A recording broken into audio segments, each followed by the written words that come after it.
Hi everybody, we're at Masechet Pesahim, Daf Nun Gimel. We're going to be talking a little bit more about Sheviit and defining what are the last fruits that grow in different areas. For the law of that on Sheviit you can pick what is still out in the field, but not what's gone. And then we'll talk about different geographical topologies and what grows best in various areas.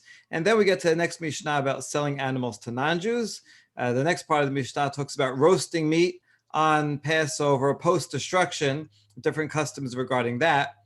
And if you say this is for Pesach, Pesach zo, which we do have a custom to say, but not point, we'll talk about that. And the interesting story about Theodorus, who did roast animals in Rome. And then we'll talk about lighting candles on Yom Kippur, both Erev Yom Kippur and Motzei Yom Kippur, saying Havdalah on fire. So a lot of interesting topics. And we begin. Teno Rabbanan, Ochlin ba'anavim ad sheichlu daliot shel ochel. So you're allowed to continue eating grapes that grow on their own during the Sheviit, and you can take some into your home and feed it to your animals. You can do that as long as there's sufficient available in the area. And the last area that will run out of grapes is a place called Ochel. So that's how you know. That's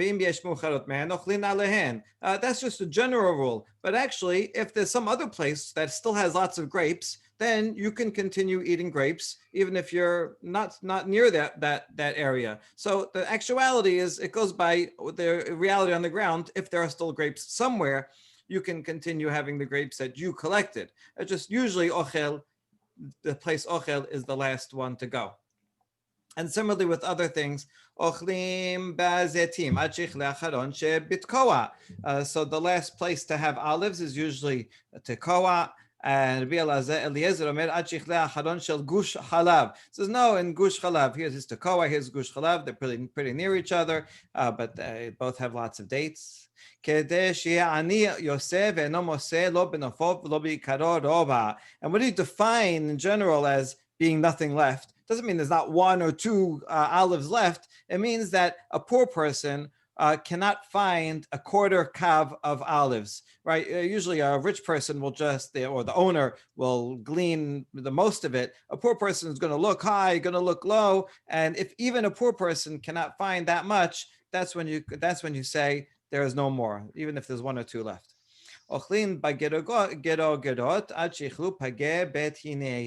And regarding dried figs, until the unripe figs of Bet Hini are gone. Bet Hini here is near Yerushalayim. So these unripe figs, although they're not ripe, they are edible. And so those are considered still fruits that are out in the field that you still be able to count and thereby keep the ones in your home.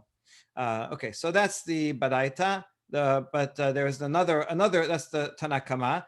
Amar Rabbi Yehuda, he disagrees on the last item. Lo zkiru pageh betini ela le'inyan ma'aser. Ditnan pageh betini abe'ahini detob yana chayavin b'ma'aser. Now regarding these unripe figs, we only said that they're called fruit for the law of ma'aser, which means if you take them, you have to give ma'aser for them. But they are not considered fruit regarding Sheviit law, and therefore you do not take them into account. And even if there are these unripe fruits, that doesn't matter. If there's no other regular figs around, then those don't count, and you'd have to do biur on the figs that you have. Good. And Rabban Shimon ben Gamliel Omer, Ochlin al shel bet kifin ve'en ochlin al shel bet hashisin. We already saw this Mishnah said that you can eat dates in the area of Judea until the Sa'ad is the last one. Here's Sa'ad below the Dead Sea. That's usually the last place that has dates. But that means any dates, no matter where they are on the tree. So that's more lenient. And the Rashbag is more machmir. He says that only the ones that are in the branches that are easy for animals to get. But if they're the ones that the dates that fall into the thorns and animals can't get them, that's not called available. It has to be totally available. Good. So we saw that, but then that's the Mishnah. But now we have a contradiction from a Braita. This Braita gives cutoff dates in terms of different holidays. So whereas the sources before gave cutoff dates for locations, the last place to have dates is going to be Sa'ad. Now we say, no, it's the last time period when usually there's sufficient grapes to last everyone until Pesach. But Pesach, they run out. So you can keep your grapes till Pesach. Bazetim ad aseret. Because of when they become ripe and how many there are. So there's usually olives around until Shavuot. Bagiragot ad Chanukah. Dried figs are Chanukah, and Temarim, dates are around until Purim. Ve'amar Rabbi Yochanan tarteh betaraita machlif. Regarding the last two, Rabbi Yochanan switched them and said the dried figs are actually till Purim and the dates are till Chanukah. Okay. Either way, so that's all the question, right? What is the cutoff time? Is it whenever the certain place runs out, or when this holiday comes, right? So that's how do we know? The answer is these are actually the same thing. There's two different ways of expressing the same time period. The last dates will run out on Purim or Chanukah, which is also the same time that they're going to be gone in Sa'ad. So they're actually measuring the same thing, just saying in a different ways. Or a second answer is that we already said it really depends on every single situation. When so these both the place names and the time periods are just averages. Usually this place is the last one to have dates and grapes. Usually these are the last days during that time period. But in fact, every year would be different, and just go by whatever is actually on the ground. These are just good rules of thumb. Okay, good. Now that we mentioned that, we an interesting baraita that talks about what grows well in different areas. Tanya, Rabban Shimon ben Gamliel Omer, Siman leharim milin. A sign for mountains is walnut oaks. In other words, if you see these walnut oaks, then you know you're in the mountains. You could also just look around and see it's the mountains. But his point is that these grow really well there, right? Oak galls, right? These are an amazing thing. Wasps create their homes in them, so they're kind of symbiotic with the trees and the wasps. And this is used to make ink. Okay, so those grow well in the mountains. Siman la'amakim, dekalim, and valleys for good for palm trees. Siman la'nechalim kanim, and if you see reeds, you know you're in a stream. Siman la'shefela shikma, and sycamore trees grow well in the plains.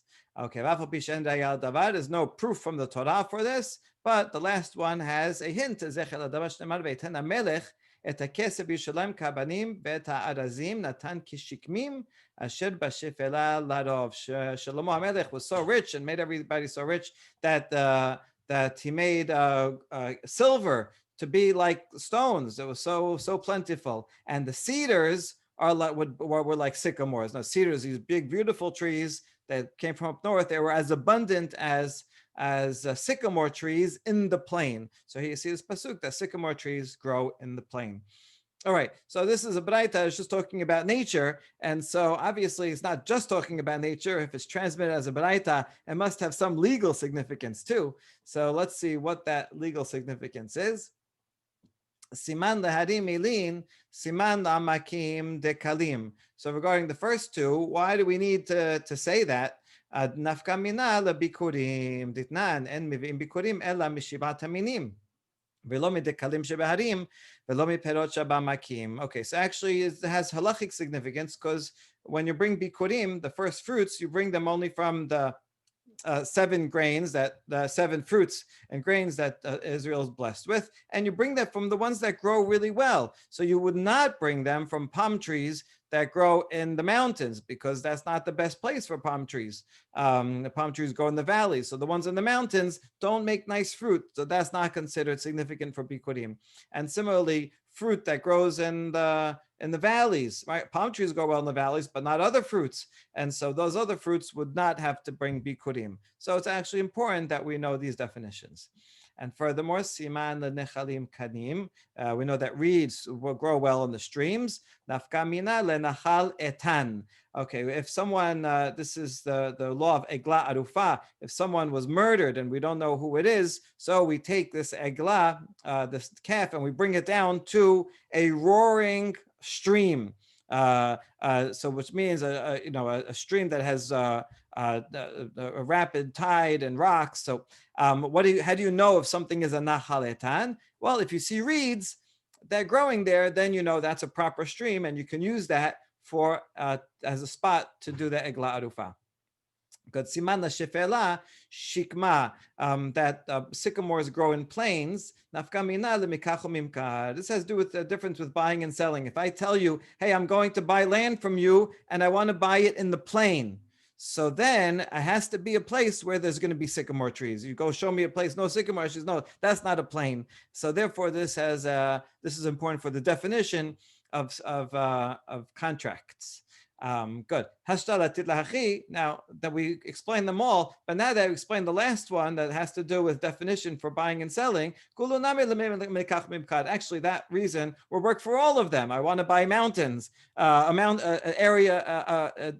in a mountaintop for you, from you. Well, then there has to be a place where there's walnut oaks and so on. So now we have double answers for each of the first in the series. Okay, good. So that's we saw.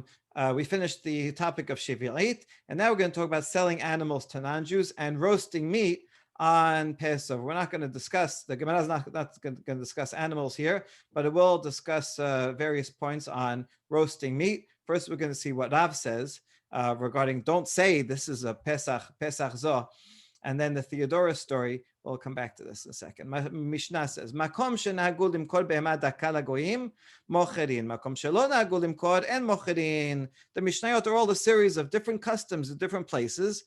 Since we mentioned the first one about the custom of doing work on the 14th in the morning. So now we mention other things too. I'll explain this halacha first. One may not sell to non-Jews a big animal. Everyone agrees with this, right? This is a law. You cannot sell them livestock, large livestock. Why? The reason seems to be that when you own, an ox, you're not allowed to work it on Shabbat. If you give it to a non-Jew, the non-Jew may work it on Shabbat. So for sure, you're not allowed to rent it out to a non-Jew because it's yours and he's using it. Now, if you sell it, technically it could be good, but sometimes a sale doesn't go through and I gave it to you and then I take it back. And so therefore, in some cases, the non-Jew would be holding on to it even while I own it, and he'll be working my ox on Shabbat. So to make sure that never happens, the rabbis prohibited all sale of work animals to non-Jews. Okay, that one's more clear-cut. The first one, that there's a custom, some places did not sell even small animals, like sheep and goats, would not even sell those to non-Jews. Various reasons are given. The Talmud Yerushalmi, I guess, is probably the Peshat, that because there are many mitzvot associated with this, that you would give a bechod and you give the shearings, and so now by selling it to a non-Jew, you are degrading and not being able to do all those mitzvot with these animals. So you're losing an opportunity for mitzvot, and that's the reason why we're not allowed to sell it to them. Otherwise, maybe they can use it for idolatry or other things. Okay, so anyway, the reason is not clear, but also is not a law. It was customary in some places. Maybe some places they wanted to make sure that you wouldn't sell big animals, so they said don't sell the small animals either. Okay, in any case, agalim usyachim ushlemim ushvurim, and the other young animals, calves and foals, whole or damaged, also are not allowed, even though the young animals are not working yet. And if something is damaged, has a broken leg, it's also not going to be able to work. Yet, nevertheless, these are all prohibited because they're all in the same category of work animals, even though these particular ones cannot work.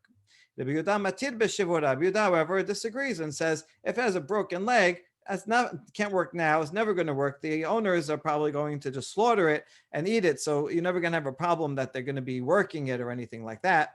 So he disagrees with that. Bet Betara matir basus, and Bet Betara says horses are allowed as well. Horses are mostly used for riding, not as work animals in the field. And so, since riding a horse is not technically a melacha, it's a Sheviit. So therefore, you can give it to you can sell it to a non-Jew, and it's okay if he does a Sheviit. It's not doing full melacha of working the ground. Okay, those are all the laws regarding animals. Gemara will not discuss, but here relevant to Pesachim. Makom shenagu lechol sali belele Pesachim ochelin. Obviously, during the time of the Bet HaMikdash, they roasted lamb whole. That's how they prepared it. They had to do it that way. This Mishnah is talking about post-destruction. Can you still continue to prepare a lamb in the same way as they did in the Bet HaMikdash? So some places had the custom that they did roast meat on Pesach, and they would eat it. But there were some places that had a custom specifically not to roast meat. I think that's the custom in most of our communities, right? We'll have a boiled lamb shank, and we make sure not to roast it so that it shouldn't look like, no one should think that we're actually making a Korban Pesach. So that is our custom, but there are other communities, even now, that do have a custom to roast. Okay, kind of zecher, as a remembrance. All right, that's the Mishnah. And on that, Amar Rav Yehuda Amar Rav, asur lo lo'adam shiomar basar ze la pesachu, mipnei shenir'eh kemakdish behemto, ve'ochel kodashim bahus. So it's not clear what animal he's talking about or how they prepared it. Maybe anything. You should not take the meat that you have on Pesach night and say, this is for Korban Pesach. Right? You can't do that. Like we have in Haggadah, Pesach Zo, we say don't point to it. Why? Because it looks like you're consecrating this your animal, and if you think of this as a sacrifice and say so, then you could violate eating holy food outside of Yerushalayim. And even if you're in Jerusalem, there's no Bet HaMikdash. We don't have sacrifices, so that is a problem. Therefore, don't say Basar Ze La Pesachu. Amar Papa Davka Basar Vachitela Dimintad Lefischa Ka'amar. Papa just adds a clarification. This is only true regarding meat, but regarding wheat, if you want to say this masa is for Pesach, that's okay, because you don't offer masa. It's clear that if I say this masa is for Pesach, it means I want to hold on to it and keep it for Pesach night. I'm going to use it specifically for my seder. There's no problem in thinking that you made this hekdesh, not as a sacrifice, not as a monetary offering, right? So that's fine. Now, we have a question, a challenge to Rav's statement, a contradiction. Basar lo metibe amar Rabbi Yose. Braita that Rabbi Yose is the author. Remember that, because we're going to ask, there's another possible author, Rabbi Shimon. But anyway, Rabbi Yose taught the following Braita about Todos. His name is Theodorus. It was a popular Greek name. It's the same meaning as Matityahu. Both Theo means God, Doros means gift. Like Dora the Explorer, Dora in Spanish means gift. Doron also is a Hebrew word that means gift. So he is God's gift, like Matityahu. Okay, anyway, this is a prominent Jew in Rome. And he instructed the Jewish community of Rome to eat roasted kids on Pesach.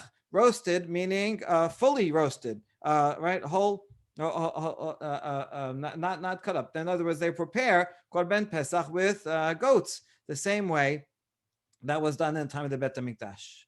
שלחו לו אלמלא תודוס אתה, גזרנו עליך נידוי, שאתה מאכיל את ישראל קודשים בחוץ. The rabbis, I assume in Israel, sent a message to him saying, you deserve to be excommunicated for this, because you are causing Jews to eat sacrificial meat outside of Jerusalem. By preparing it as a whole animal in this way, you are violating, except that because you're Todos, we cannot put you in excommunication. You're too important a person, so we don't have the power to do that. but you really deserve it. You should not do that. Do not eat it in such a way. Okay, good. Now, kodashim sakadatech. Now, just a side point. Wait, did they actually mean that it's like actually eating sacrifices? Still, they're not, they're not putting the blood on the mizbech or anything. So they meant that it's almost like you are giving, you are causing the Jews to eat kodashim bachutz. It's not allowed. That's the story. Now we're going to derive from the story mikulas in shen mikulas la. It's only a problem if you roast it whole, but if you don't roast it whole, then it's okay to have meat like that. And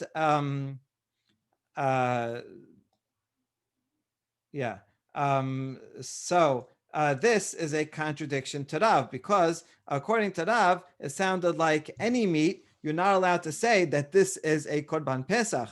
Whereas over here in this story of Todos, it was only a problem because he roasted it whole. But if he didn't roast it whole, it sounds like you would be able to call it a Korban Pesach, even though they didn't really call it anything here.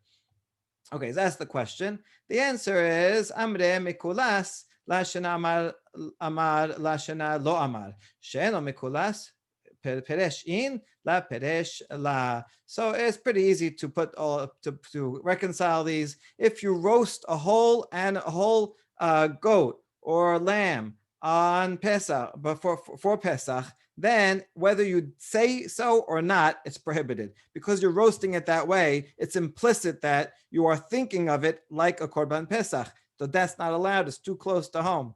However, if it's not roasted whole, you boiled it or whatever, or barbecued it in pieces, then it's only a problem if you say, this is Korban Pesach. But if you didn't say, then it's okay. So that's what you have to do. You have to not roast it and don't say that this is Korban Pesach. And that way everybody would be happy.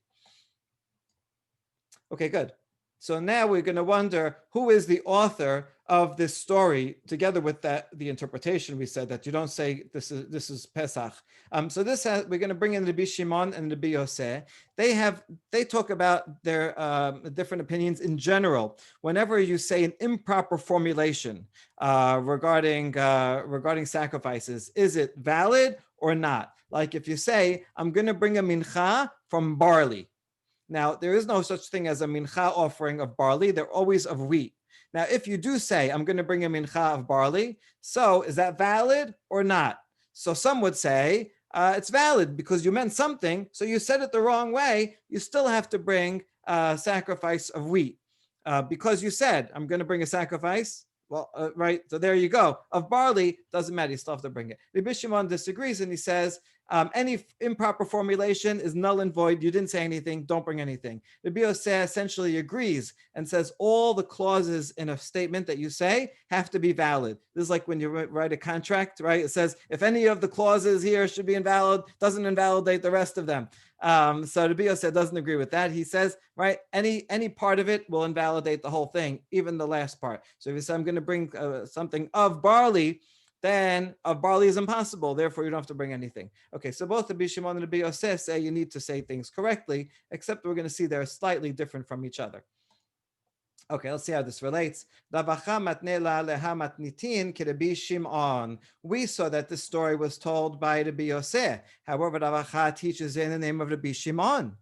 Is that possible? Matkif la Rav Sheshat bishlama leman detane la Rabbi Yose nicha. It makes sense if you say it's Rabbi Yose. We'll see why. Ela leman dematne Rabbi Shimon minicha, but can it possibly be Rabbi Shimon? V'atanan Rabbi Shimon poter.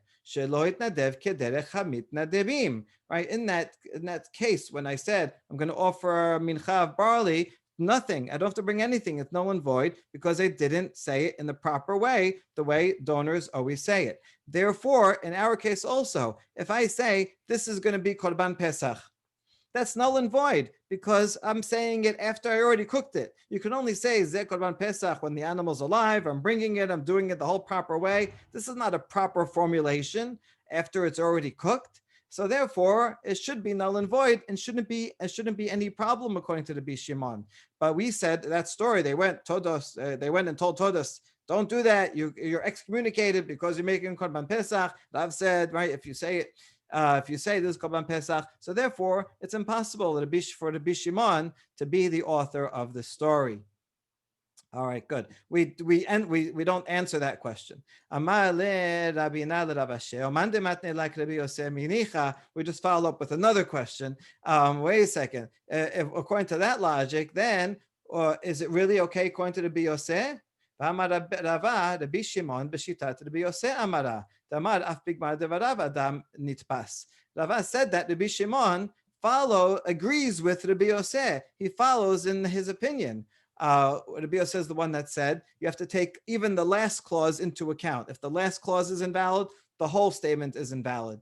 So you see that he says that since Rabbi Shimon agrees with Rabbi Yose, can't we assume that Rabbi Yose also agrees with Rabbi Shimon? My love, Rabbi Shimon sabad like Rabbi Yose. Rabbi Yose name sabad like Rabbi Shimon. And if he does agree with Rabbi Shimon that all improper formulations are null and void, then this story could not be Rabbi Yose's opinion either. Well, our answer is, and it can be. Lo, Rabbi Shimon sabad la ke Rabbi Yose, velo Rabbi Yose sabad la ke Rabbi Shimon. Right? In other words, Rabbi Shimon says any improper formulation is null, and that includes if the end last clause is invalid, then the whole statement is invalid. But Rabbi Shimon is more general. He said any improper formulation is null and void. So Rabbi Shimon agrees with Rabbi Yose, but Rabbi Yose does not necessarily agree with Rabbi Shimon. He just says that the last clause has to be valid, but other kinds of improper formulation, and in this case, it's not about different clauses. He just said, this is going to be Korban Pesach. Now, that's technically invalid because he said it after the fact. So Rabbi Shimon says that's improper. Rabbi Yose said it's grammatical, right? All the clauses work. So therefore, Rabbi Yose would say it is a valid formulation. And that's why he says it's prohibited to say that. And so Rabbi Yose can, in fact, be the author of the story that Todos should be excommunicated. All right, good. That was about authorship, and now we're wondering who is this Todos person anyway?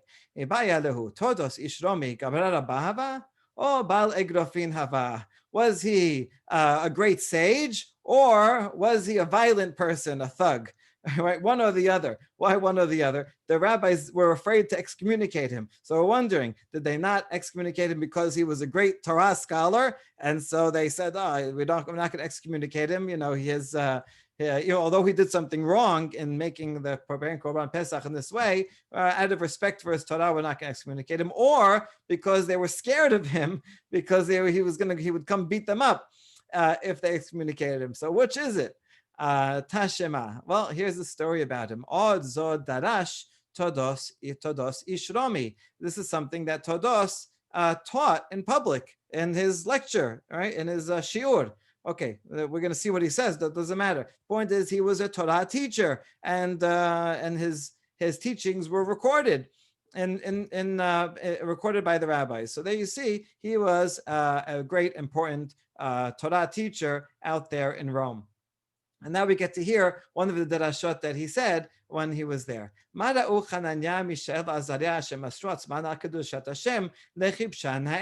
The three friends of Daniel that threw themselves into the fiery furnace for Kiddush Hashem. Why did they do that? What was their legal justification to give up their lives under duress, under Nebuchadnezzar, who told them you have to worship idols or else? They learned this from the frogs. This is Parashat HaShavua. Ma Sfardaim she'en misuvin al kedushat Hashem. Ketib behu ba'u ve'alu bebetecha v'tanurecha misharotecha. Matai misharot mesuyot esel tanur. Heve omer b'shah she'tanur ham.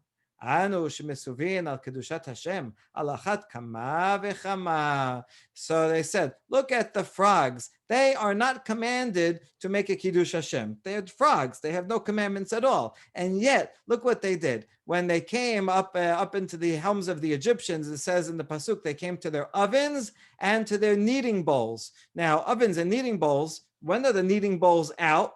When the ovens are on. That means they're in the middle of baking. And yet they jumped into the hot ovens because, right, that's what they were commanded to do. And so they sacrificed their lives for Kiddush Hashem, right? In order to make this great miracle and show God's strength and greatness and punishment over the Egyptians. So if frogs who have no commandment of Kiddush Hashem, yet they went into a fiery furnace, that's what Hananiah, Mishael, and Azariah said. We, all the more so, are commanded to sanctify God's name, and they jumped right in.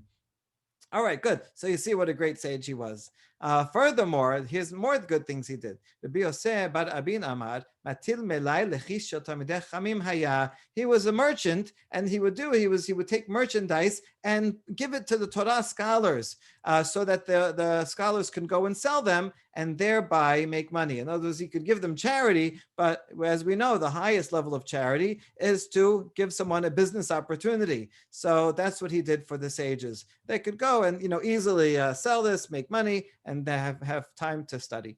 אמר רבי יוחנן, כל המטיל מלאי לכיס תלמידי חכמים זוכה ויושב בישיבה אשר מעלה, שנאמר כי בסל החוכמה בסל הכסף. Anyone who helps out and gives merchandise to Talmidei Chachamim and gives them business will be able to sit in the heavenly yeshiva, even if the person is not so so scholarly himself. I mean, Theodorus, he gave a derasha, but it's kind of agada. So I don't know if he was the greatest expert in halacha. Obviously, he wasn't, because he told people to make roasted animals, right? Nevertheless, because he was such a generous person, so he too, b'sel chachma, b'sel kasef, and the shadow of wisdom is also the shadow of money. There's two ways to get to heaven, either by being a sage yourself or by supporting them.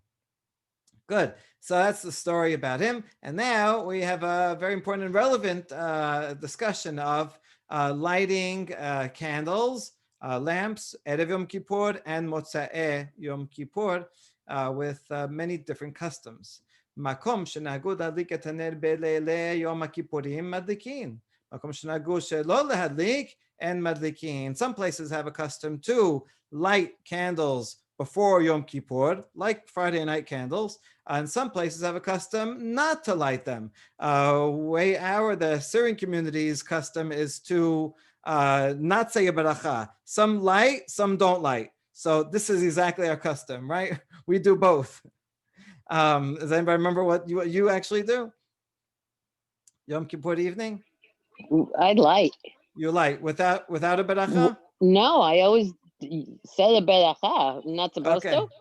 Okay, well, we'll talk about it after, but I think the community custom is not to say the beracha, and the community custom is to fight about it every year. What do we do? What do we do? Right? Okay. So both of these customs do exist until today. And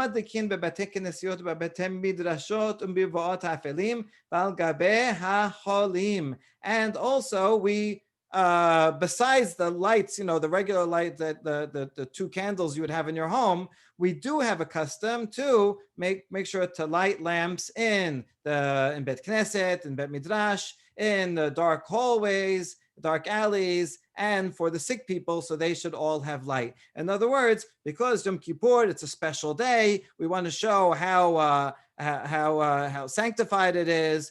So we make sure to have lots of lamps around in the public areas. So it shouldn't be dark places, and also for sick people, that they should feel better having light around. And this is a custom that continues very strongly in Sheviit Israel, Spanish Portuguese synagogue. After Mincha on Yom Kippur, before Yom Kippur, there's a whole ceremony. The rabbis and the chazanim and the dignitaries each light one of the gas candles, the 12 of them that surround the teva. So that comes right from here.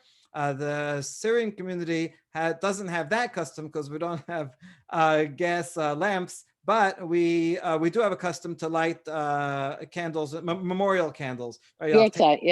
Hundreds of memorial candles that people will come and light. I imagine that the origin of that is related to this, having all these lights light up nicely on Yom Kippur. It's a serious day, but it's also a happy, joyous day. So we want to dignify it with these lamps.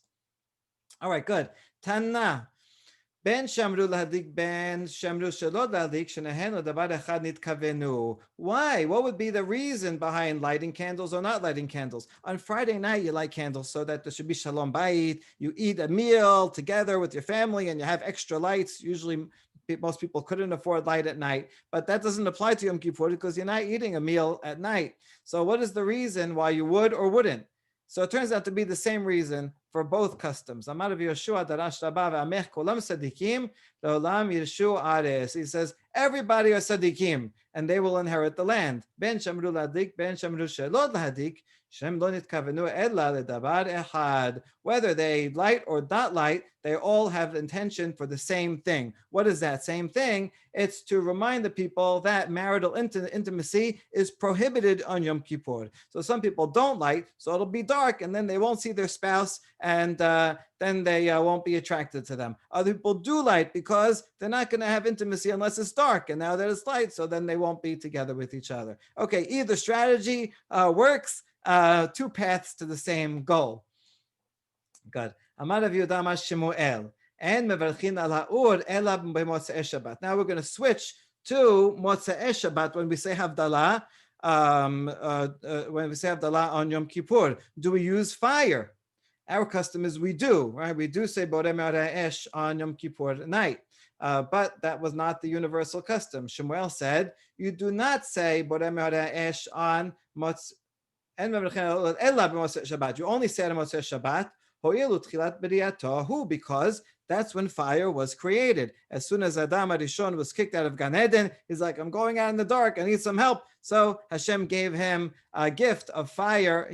He told him, he intuited to him how to rub sticks together and make fire, and that's how this is beautiful, because the opposite of Greek mythology, where the people where Cronus had to steal the fire, right? In the Talmud, Hashem gives it to people as a gift. Okay. Anyway, since it was given on Motzei Shabbat, so we commemorate that every Saturday night. But that's only true for every Saturday night. If Yom Kippur is on Tuesday, Wednesday, so there's no reason to light to do Borei Me'orei Esh. Our custom is based on a different logic, that since we can't use fire because you can't cook on Yom Kippur, so you couldn't use fire from the beginning of Yom Kippur, now you could use fire again. So now we reappreciate the use of fire by saying Borei Me'orei Esh. Anyway, Shmuel says you do not use fire for Havdalah on Yom Kippur. Amar le'ahu Sabah. So a certain elder there, or some say it was Rabba bar Hana, heard Shmuel say this. Shmuel is in Bavel, first generation. Rabba bar Hana is also in Bavel, second generation. When he heard that, he said, Yashar Koach, Chazak u'Baruch. Yes, I agree. And not only that, Rabbi Yohanan in Eretz Yisrael also agreed with that. Okay, so that's story part number one. Now, part two, Ula was in Eretz Yisrael, second generation. He himself was a student of Rabbi Yohanan. One time he was riding on a donkey, and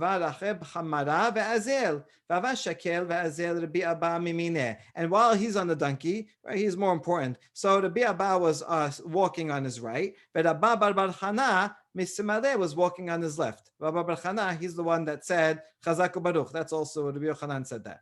Okay, so they're walking along. Amar Rabbi Abba le'ula. Rabbi Abba, who's walking on the right, said to Ula, Vadai damritu mishemeh de Rabbi Yohanan and mevarchin ala ur ela b'motzei Shabbat ho'ilu tchiat b'riyatohu. Says, can you confirm, Ula, that in fact it was said in the name of Rabbi Yohanan that you do not say a beracha on the fire except for Motzei Shabbat and not on Yom Kippur, because on Shabbat that's when it was created. Right? Is this true? Can you verify that Rabbi Yohanan said that? Now, Ula did not think that was true. And he inferred from the question, that it was Rabba bar Hana that said that. And he knew it was not true. So what did he do? Hadar Ula, Hazabe Rabba bar Hana bishut. He didn't say anything. He just gave a look to Rabba bar Hana, an angry look, right? And said, where would Rabbi Abba have gotten that from? He must have gotten that tradition from you. And it's incorrect. Rabbi Yohanan did not think that you say Borei Me'orei Esh only on Shabbat. He thought that you would say it on Yom Kippur as well. And so he was giving a silent rebuke to Rabbi Bar Chana for transmitting that falsely. So Rabbi Bar Chana defends himself and he says, no, it was a miscommunication. I never said that. They heard it wrong. What in fact did he say? So what we said up here, that was an incorrect transmission. Actually, I said that not about Moshe Shabbat, but about the evening before. Amar le ana lava ha'amari, ela ha'amari. I did chazei chazak baruch Rabbi Yochanan said that, but I said it about this case. The Taneh Tana kamed Rabbi Yochanan. There was a Tana, meaning a professional reciter, who was reciting, and he said he was reciting traditions. He said in front of Yohanan, Rabbi Shimon ben Lazar omer Yom Kippurim shachal liot b'Shabbat. So even in a place where they would not light candles before Yom Kippur for Yom Kippur, if Yom Kippur happens to be on Shabbat, then they certainly would light because you're going to light for Shabbat. It happens to be Yom Kippur also. That was the first. Opinion. And